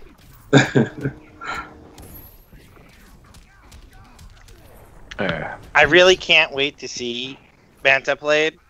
I think it's going to be interesting. I hope that someone in particular brings out Starfire. I really hope so. Yeah, man.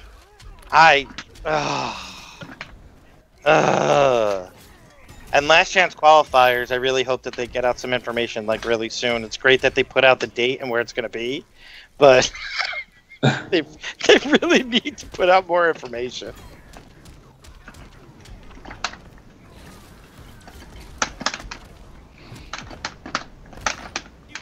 Oh yeah, Silver Eye. I've been meaning to say this for a minute, but I sat next to you for top 16 at Defend the North, and I forgot to say what's up. So I'm gonna say what's up now. Damn! I just saw what Silver Eye said there. What? What Yo. the hell? What? What do you say? He said Dragon makes every character he touches boring. Boo! You know what, bro? No more burgers for you.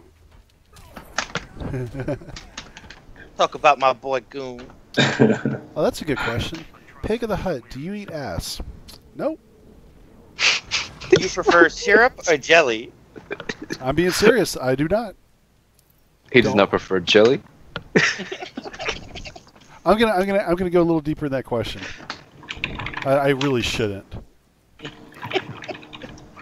But whatever floats your boat, go for it. God, Sarah picked Deadshot. God, I'm gonna send hate mail to Sarah. No, I was kidding. Do what you do. Do what floats your boat. But always remember, that's where poop comes out. Well, Crimson's questioning his life right now. wait, what? Nothing. Oh my god, dude. Sarah's thrown me for a loop. Yeah, Sarah, man. Who the fuck is Sarah? You don't know? Sarah No, I'm FCM. kidding. I'm kidding. We don't know. Some random person I ran into, and she won one game, and like Crimson got all excited about it. It was Joker, man. Joker. Well, I mean, her Joker did way better than her Deadshot. Yeah. Joker.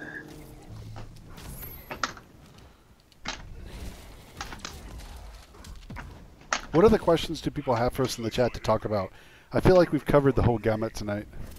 Yeah, I think everything under the sun has been covered. Yeah. I missed the earlier stuff, but I heard you guys talking about. I'm just really glad that there's a Jesus fighter out there already, so I don't seem like an idiot. But Crimson, now that there's a Jesus fighter, can you help me complete the game? Can we do like David and Goliath and Mary and Luke and all that stuff? Oh my god. I gotta go do some laundry. I'll be back. You don't have to do any laundry. Wait, dude, he's been doing laundry for the last 4 hours. It's a lot of laundry, man. Hey, let me show you how good friends Crimson and I are. Crimson, Yeah. where am I going tomorrow? The same place you always go. Crimson, where do I have to drive for work tomorrow?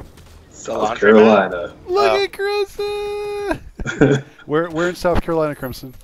Actually, I can't remember. What? Hey, man, I got part of it right. Dude, Pig and I have had some epic conversations. Yeah, we've had epic talks. When Pig is on the road in the middle of nowhere in South Carolina, like looking for something to eat. Dude, did we tell the chat about that trailer that you saw on Yelp when you were looking for food? When I was looking Somebody for food? just asked a question. All right. What's the question? Because I know where Crimson's going. I don't like it. How should we handle the comeback of fighting games being developed and balanced with the competitive scene? Wait, what? Yeah. What is GC Stunt? Can you clarify that a bit? Yeah. So I know what you mean.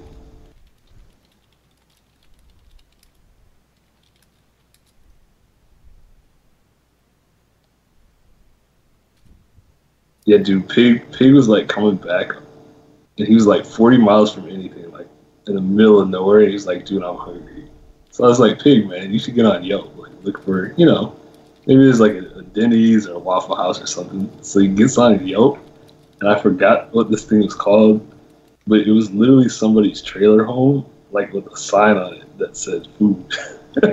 Jeez. Oh, okay. So I see what think GC Stunt means. He's we basically kind saying, of covered that. yeah. Oh yeah.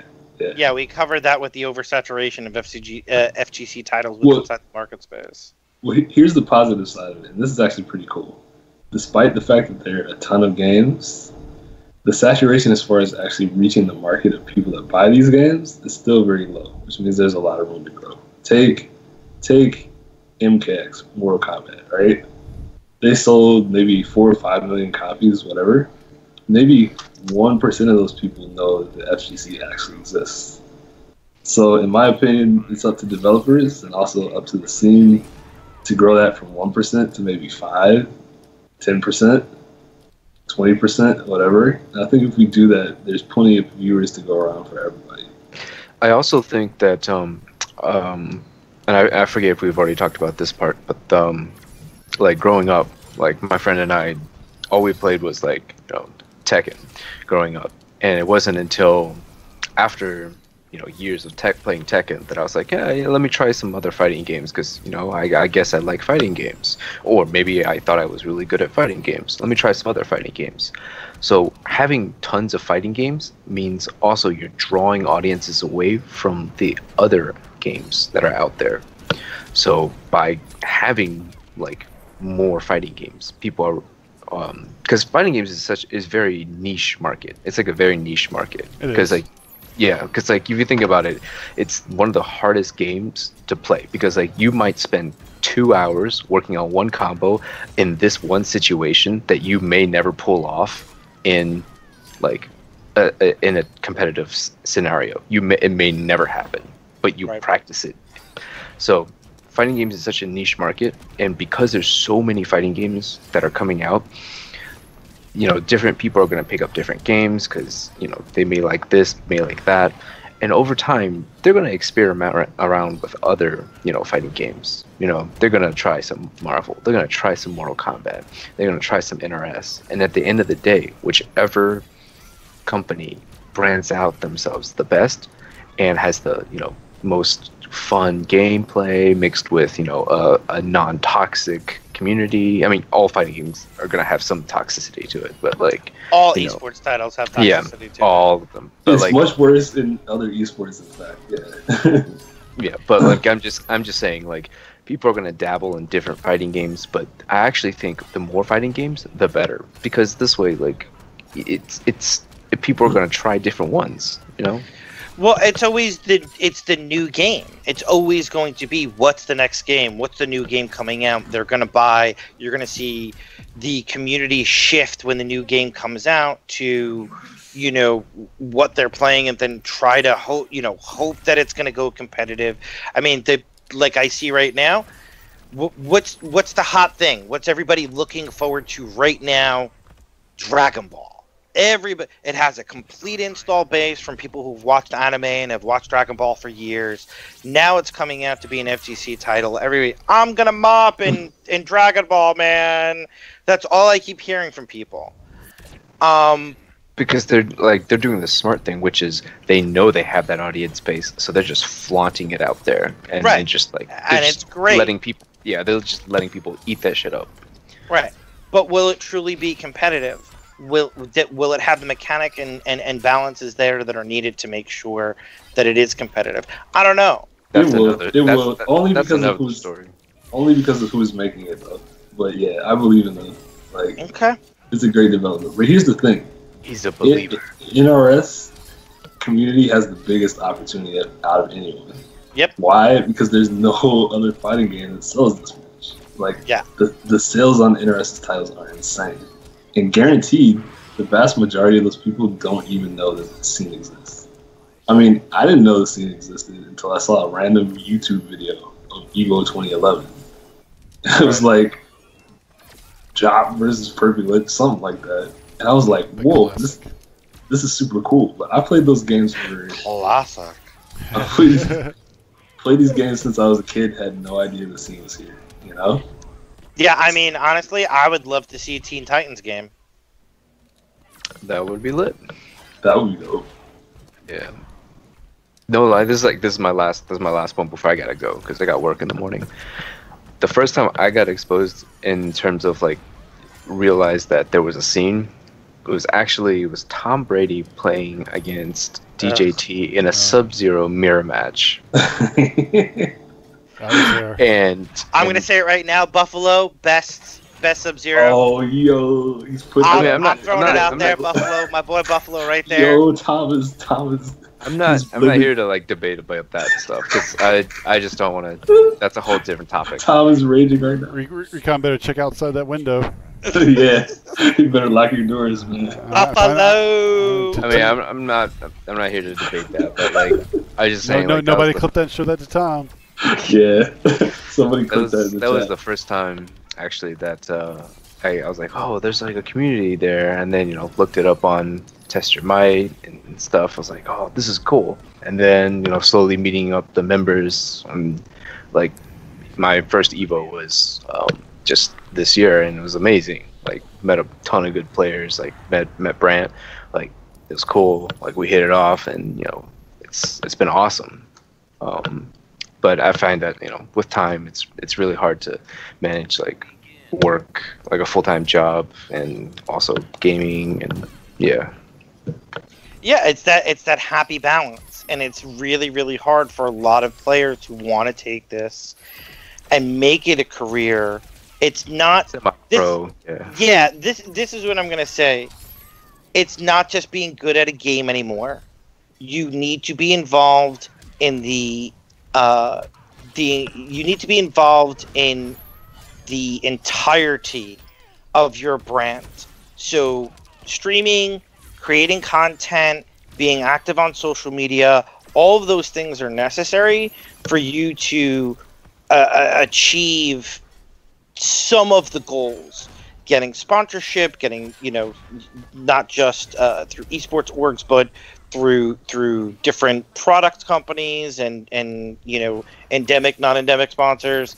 All of that stuff is necessary now. You could be the best player at the game. It doesn't matter if no one knows who you are. And I think that that gets missed a lot. We see a lot of this happen with inside other games. So hopefully, between having conversations with people that are higher up and looking at the TOs and everything like that. Yeah, I mean, guys, we're there. We're on the cusp. We're on the cusp of an emerging, market space, and I think that it's going to take some time and some communication. But it's not just being good in a game anymore. Everybody needs to take a responsibility for the community that they're in. I'm one of those guys that are willing to take that responsibility. And I'm sure that everybody that's in this call right now is as well. Yeah, Pig, why don't you start a stream or something, man? What are you talking about? Yeah, why don't you stop talking about hookers? Yeah, man. Like, come on. What's going on? I don't know, man. Hookers. I was kidding. Pig, I have this great idea, man. Like, you can stream people playing each other and call it, like, Red Hot Tuesdays or something like that. Actually, I think Hooker Thursdays would sound better. Oh my god. I really do think that we should start putting stuff together again and doing, I mean, who says that they're the best at this? Who says they're the best at that? And start putting together matches. Dude, we need to get Fred Marvel versus everyone. I want to see Fred Marvel defend this reputation that he's built as Green Lantern of America. He won't show up. We need a petition to get Fred Marvel on Red Hot, whatever this is. Red Hot Fridays. Well, Chris, you know where I'm at Fridays. Fridays can't happen. Oh yeah, well, it's Friday now. Red Hot Thursdays. And actually, during football season, Sundays can't even happen. Like, really? Yeah, rest in peace. I mean, all right, hit me up in January, February. Actually, February. Well, then I go about to India. that Hooker Thursday. And then I go to India. I go to India in 5 weeks in February. You're going back? Dude, I'm going back twice a year. Wow, my man. Yeah. But anyways, guys, I gotta. It smells terrible. I know. All right, Dark. I've been. Take care, man. Yeah, no problem. Peace. See you, Pete. Peace. Hey, thanks for having me on, guys. Yeah, anytime. Yeah, that's a smell that you burn your clothes after you leave. Dude, I like people sharing their stories of like how they found the scene and stuff. And Tom is literally like 60 to 70%. He is. That's pretty insane. It's weird. Yeah. Like our FGC started with Tom on YouTube. Yeah, we need more people creating content, man, getting out there, showing things that are going on. I agree, that we taking some of these top players and really like educating people. I think it could be really interesting. Look at that knee. Sonic Fox pro tips. Well, he's like, I'm the best. Just make reads. Don't play Deadshot against me. I'm the best Deadshot. Yeah, it's like how to play Injustice with Sonic Fox. Would be pretty funny if Sonic Fox announced he's going to make like weekly releases of tech and advice for new tournament players. Yeah. He releases a video. He's like, you're all free. It's like, he really is like, episode 1, Deadshot. Don't marry me, bitch. I'll blow you away. That's the end. And then like week 2, like he just said that actually be pretty funny. It'd actually get a lot of views. It would though. That's the thing. But like make the front end 5 seconds long and the back end 5 seconds long, but make it like extremely well produced, like something major is about to happen, and then he just says that and that's it. Dude, I guarantee that would get a ton. That would get a ton of views. A ton. It really would. You have the whole opening credits. You see like make it look like 40 people worked on it. Oh hell yeah! And it just had that one line. It just cuts to him sitting there looking. Yeah. Don't mirror me. I'm the best. I'll body you. Dun, dun, dun. Brought to you by Echo Fox. Yeah, I'd love that. Or like you have a video with Tom, and it's like Injustice Fundamentals or whatever, and then it cuts to Tom, and he just talks about Sub-Zero. He talks about being a top player in MK9. Right. I remember back in MK9. No. Real talk, I'm really sick of hearing about fucking MK9. Like Dude, Tom is, to the day he dies, he's gonna be talking about Sub-Zero and MK9. Did they leak 11 characters? Mortal Kombat 11? Yeah. No, they leaked a lot of characters. Yeah, so I was going to bring that up earlier, but Mortal Kombat 11 has major leaks that happened today. Major leaks. 11. Crimson, have you seen it? Well, I didn't see it. I heard something about it. Yeah, was that on Twitter?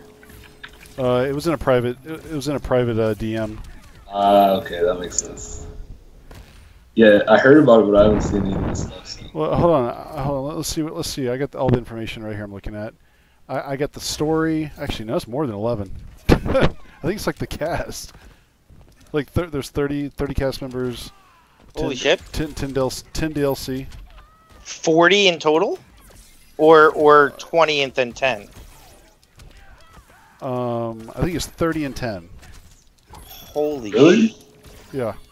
That's a lot of characters. Yeah, that's a lot. Variations and brutalities are back. Nice. Look at that knee. Can we get like the Tom variation of Sub-Zero where it just has clone and no other moves?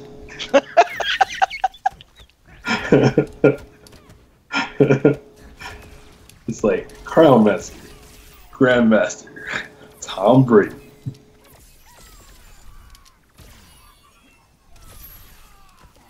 Hey, does one of you guys tell me, does trait not pop up meter burn down back 1 anymore with Starfire? Was that changed? Because I keep doing it and they don't pop up. Are you legit asking? You just said, can you guys tell me? Are you talking to the chat or are you talking to us? Number 1. 11, 12, 13, 14, 15, 16. Yeah, 17 characters leaked. Okay. Back. Are you asking the chat or are you asking us about that whole thing? Chat. Okay. Oh, right. Yeah, because you know that I suck at this game. Horribly. And I know nothing about what you just said. Yeah, so Silverite knows who I'm talking about. The person who, I will say this, the person who leaked it was right, has been right about MKX, and like when we were testing MKX, all that stuff got leaked, it was the same guy. And he knew everything. He knew DLC, he knew everything. Who he's sleeping with? I mean, I know. I mean, I know too. I mean, come on, dude. You know who it is. Yeah, I know who it is. Yeah. I have some private stories to share with you, by the way, Big. Oh, I cannot wait. Who you been sleeping with, man? Me, my wife. Dude, Recon is getting that inside tech. I know not what you speak.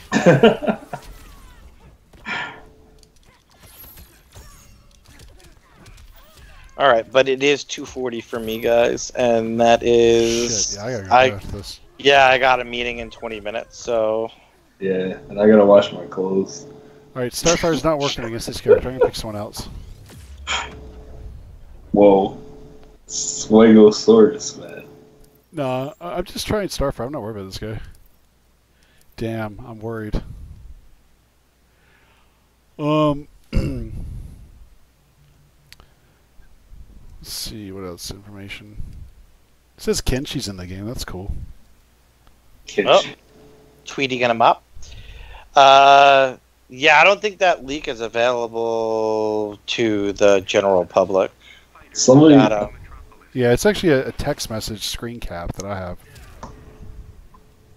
Rice said it was on Reddit. The leak is on Reddit. Okay, Rice says it is on Reddit. Yeah. If it's on Right, Reddit, can you share the link, Ryan? Could you put it in the chat? If it's public knowledge now, if it's on Reddit. I'd actually like to see it too. Actually, while you do that, I'm curious. Where did that name Silver Rye come from? It's kind of an unusual name. I'm curious to know how you came up with that.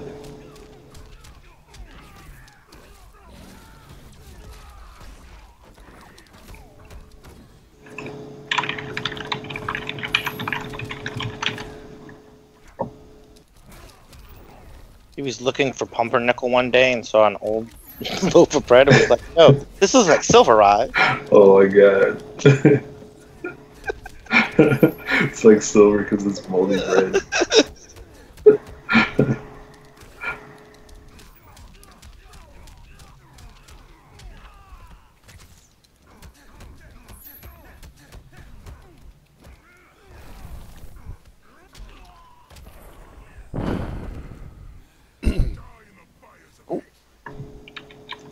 Thank you for the link.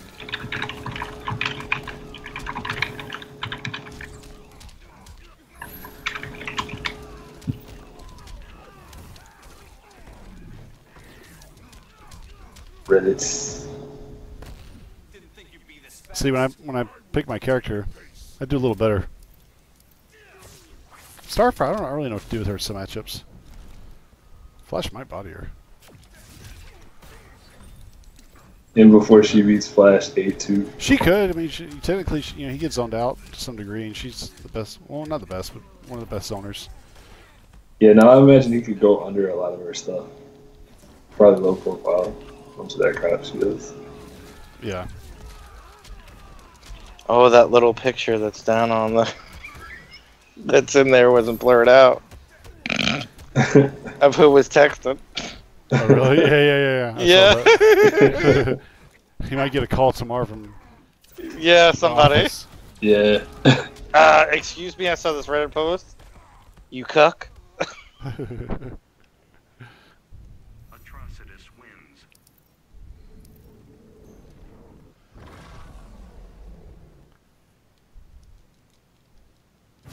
Try to run this back down 0-2. Oh, yeah, so he definitely meant 10 out of 30. It's not 30 plus 10, it's probably 20 and 10. Yeah.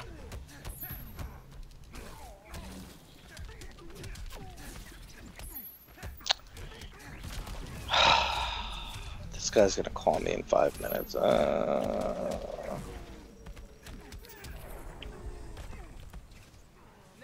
Yo, spring 2019, so far away.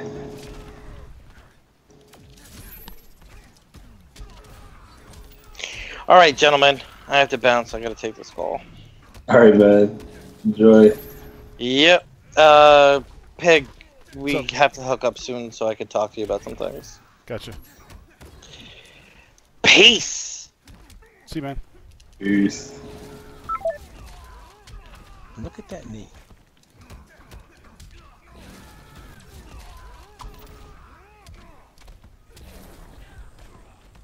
So now there's 2.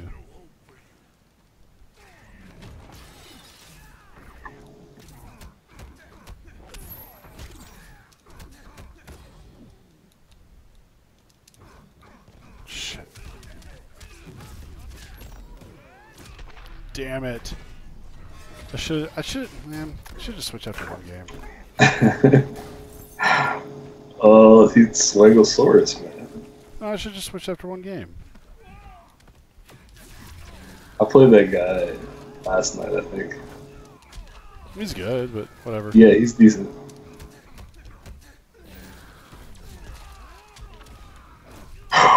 Yo, I just saw you catch him with that blood puddle out of lightning charge or whatever. Holy cow. Oh my god. Keep watching.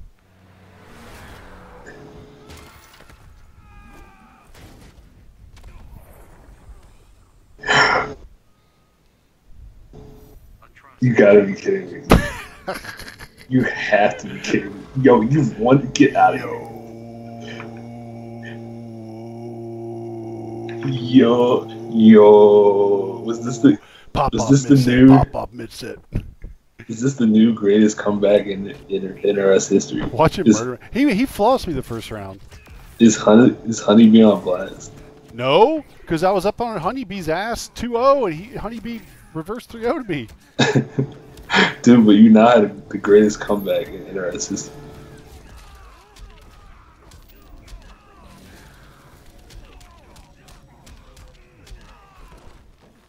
Yeah, somebody should cook that blood puddle. Yeah, the blood puddle was amazing. Yeah, that was ridiculous.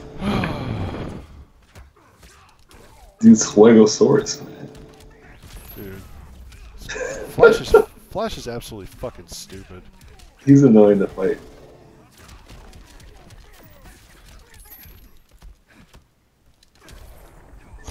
Flash is so fucking dumb.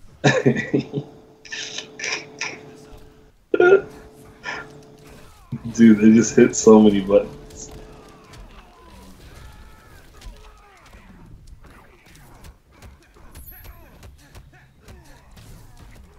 Flash is like... Whoa, I didn't know that. Flash is like, bro, what's the hit confirmed? I meant to stagger that.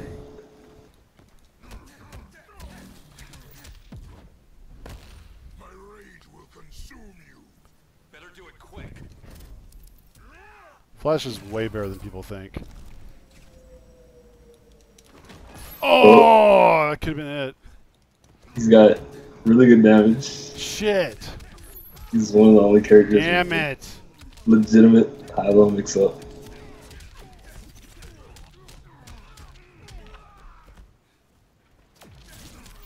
Uh-oh.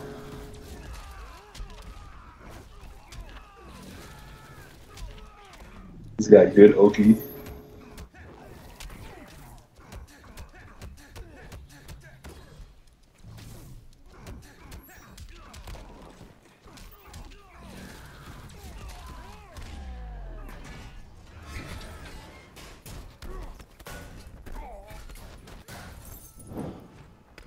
Oh, you got this big. Oh, no, the back three. Why? Did you let him off the hook? Oh my god. That was a good set. I fucked up. I got too adventurous. If you hadn't back three'd him, you probably would have won. That stage transition. No, he had Clash. Yeah, but if you kept him in the corner, you probably could have finished him off. Dang, that was close. Can we be serious? I think we all know who would have won if I used Atrocitus the whole time.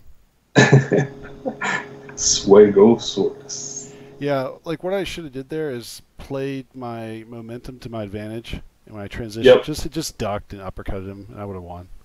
It's whatever. All right, I don't get mad anymore. Like when I play this game and I lose, I don't really get mad. It's awesome. If I would have meter burn vomit after the transition, he still would have beat me because that move is like 6 or 7 frames. That's a high launches. Flash is pretty bad character though. Remember? That's the biggest bunch of bullshit. He has no neutral, man. He can't. Fuck you. His fucking idiots.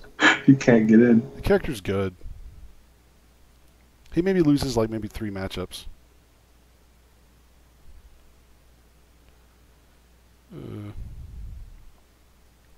Yeah, was Flash the most underrated character early on?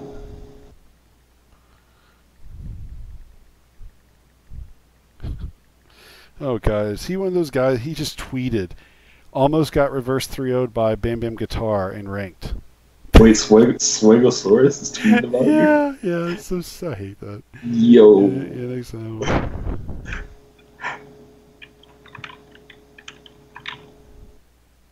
Wait, oh, is this Marine? Oh, that's Marine. Swigosaurus is Marine, the SoCal LA player. Oh, not. Oh, man, I beat him. No, we're all right, hey, I gotta go to bed. Thanks for tuning in. Crimson, I'll call you on the road tomorrow.